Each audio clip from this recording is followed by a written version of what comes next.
Another de Paul Thomas Anderson.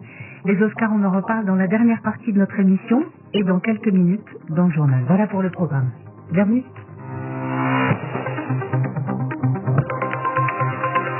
Votre journal, Sophie Pouzrat, avec à la une cet assaut terrestre donc lancé par Israël au Liban. Oui, au 17e jour de la guerre qui déchire le Moyen-Orient, l'armée israélienne annonce le lancement d'opérations terrestres limitées, ce sont ces termes, dans le sud du pays contre le Hezbollah pro-iranien. Ce qui suit les frappes aériennes massives de l'État hébreu sur le Liban. Depuis plus de 2 semaines, elles ont déjà fait 850 morts et forcé le déplacement de 830 000 personnes dans le pays. Israël qui semble utiliser le conflit pour régler ses comptes avec tous ses ennemis. Correspondance à Beyrouth de Paul Khalifé. Le Hezbollah vient naturellement en tête des cibles israéliennes.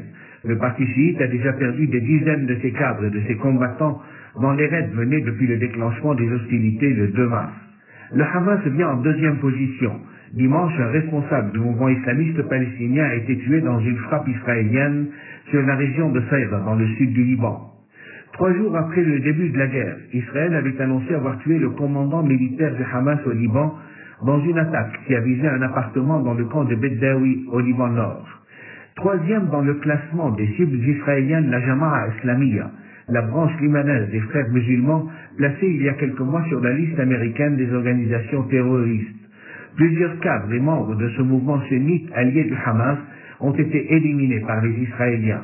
Leur chef, dans le secteur est du Liban Sud, a été enlevé le 8 février à son domicile par un commando israélien et emmené en Israël.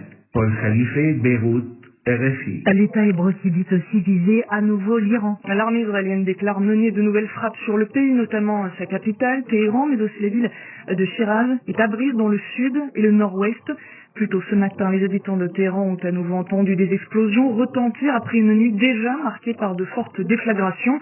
Sur le volet diplomatique, Donald Trump affirme que des discussions sont en cours avec l'Iran, mais que le Téhéran n'est pas encore prêt à mettre fin au conflit. Le président américain qui veut débloquer le détroit d'Ormuz au plus vite. Oui, ce point de passage stratégique pour le transport maritime de pétrole, toujours bloqué par Téhéran. Alors pour tenter de faire sauter le verrou iranien, Donald Trump en appelle à ses alliés de l'OTAN et à la Chine. Il leur demande de sécuriser le transport d'hydrocarbures dans la zone pour éviter une crise pétrolière. L'Australie et le Japon ont déjà décliné. Berlin, de son côté, rétorque que la guerre au Moyen-Orient n'est pas la guerre de l'OTAN. Mais le dirigeant américain continue de faire pression sur Pékin notamment. Il menace de reporter sa visite prévue en Chine si elle n'aidait pas à débloquer le détroit. Et le conflit n'épargne pas non plus les pays du Golfe. Les Émirats arabes unis ont aussi intercepté des missiles et des drones iraniens. Le pays qui se vante d'être l'un des plus sûrs est touché par ces frappes. Depuis le début du conflit, l'aéroport de Dubaï, le plus grand du monde, a par exemple fermé temporairement après l'incendie d'un réservoir de carburant causé par une attaque de drone. Alors les vols reprennent au fur et à mesure, mais c'est un coup dur pour la ville qui s'est imposée comme une destination du tourisme mondial et comme un paradis, notamment pour les influenceurs. Et c'est pour cela que les autorités tentent de rassurer Nicolas Feldman. Le clip posté sur le compte Instagram de Dubaï montre des gratte-ciel, des plages et des foules rassemblées dans les rues. Le message du refrain est clair, Dubaï était sûr, Dubaï est sûr, et sûr, Dubaï le sera pour toujours. Un message répété en boucle car les autorités veulent rassurer. Le président s'affiche en public dans un centre commercial ailleurs. C'est un influenceur qui explique à son million d'abonnés pourquoi il a choisi de rester. L'émirat a été ébranlé par les frappes iraniennes. Elles ont visé l'aéroport, le port de Jebel Ali ou encore de luxueux hôtels.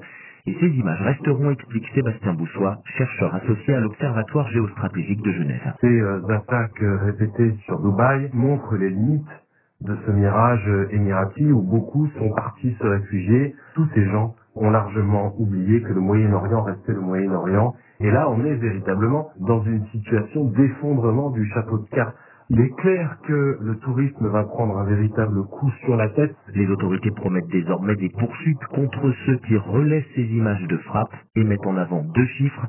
Depuis le début des attaques, plus de 1500 drones et près de 300 missiles ont été interceptés. Nicolas Feldman, et ce lundi, un homme est mort à Abu Dhabi après la chute d'un missile sur sa voiture.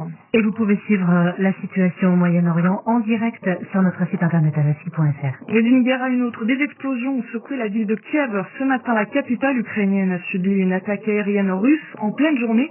ce qui est assez rare car elle est plutôt visée la nuit, et Kiev qui vit au rythme des bombardements russes depuis le début du conflit, il y a 4 ans. Midi et 7 minutes à Paris en France, au lendemain du premier tour des élections municipales, on négocie depuis ce matin. Et dans plusieurs villes, on voit se dessiner des triangulaires, voire même des villes avec 4 ou 5 listes à qualifier pour le second tour, notamment Paris. À gauche, le socialiste Emmanuel Grégoire dépasse les 38%. Il s'est affiché satisfait hier soir, mais le dénouement est loin d'être écrit. 4 autres listes sont qualifiées dans la capitale. Charles Turien-Tomaca. C'était le scrutin parmi les plus attendus, mais aussi celui sur lequel il y a le plus de suspense. Paris basculera-t-elle à droite? Car si Emmanuel Grégoire est arrivé en tête de ce premier tour, les jeux ne sont pas faits. Vous avez voté pour la gauche qui peut gagner, vous avez voté pour la gauche qui veut gagner. Mais rien n'est fait.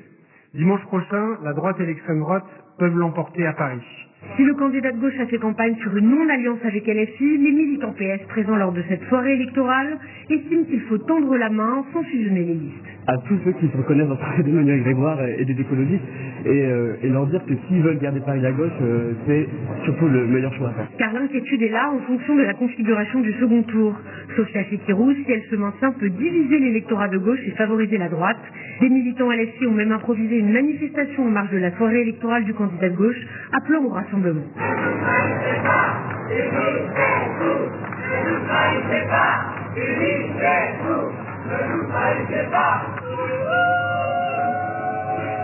Le duel entre Emmanuel Grégoire et Rachida Dati sera donc arbitré par l'extrême droite, le centre droit et l'extrême gauche dimanche prochain. Les précisions de Charlotte Turien-Tomaca. Et la candidate LFI Sophia Chikirou avait appelé Emmanuel Grégoire à une fusion sous peine de maintenir sa liste, mais le candidat PS refuse toute alliance avec la France Insoumise. À droite, en revanche, Rachida Dati, qui arrive deuxième avec 25% des voix, annonce qu'elle va travailler avec le candidat centre-droit, Pierre-Yves Bournazel, à, je cite, un projet d'alternance. Et on apprend qu'à Marseille, deuxième ville du pays, là aussi, le socialiste Benoît Payan a déposé sa liste sans alliance avec celle de l'insoumis Sébastien Delogu.